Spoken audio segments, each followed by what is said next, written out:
வரலாற்று சிறப்புமிக்க தீர்ப்பை நமது தமிழ்நாடு அரசு பெற்றுள்ளது. ஆளுநர் பதவி அகற்றப்பட வேண்டும். ஆளுநர் அதை புரிந்து கொள்ள வேண்டும். அவருக்கு கவர்னர் திமிர். ஆளுநர் என்கிற பொறுப்பை மறந்து பேசுவதும் செயல்படுவதும் நீடிக்கிறது.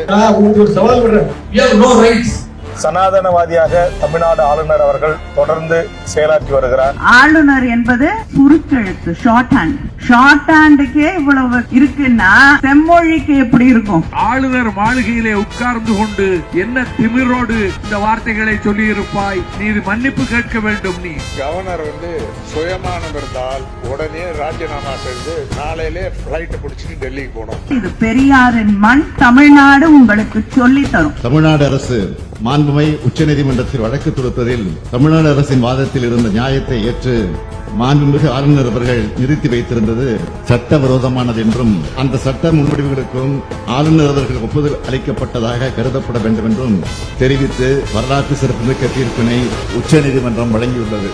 இந்த தீர்ப்பு தமிழ்நாட்டுக்கு மட்டுமின்றி இந்தியாவில் உள்ள அனைத்து மாநில அரசுகளுக்கும் கிடைத்த மாபெரும் வெற்றியாகும். தமிழ்நாடு போராடும், தமிழ்நாடு வெல்லும்.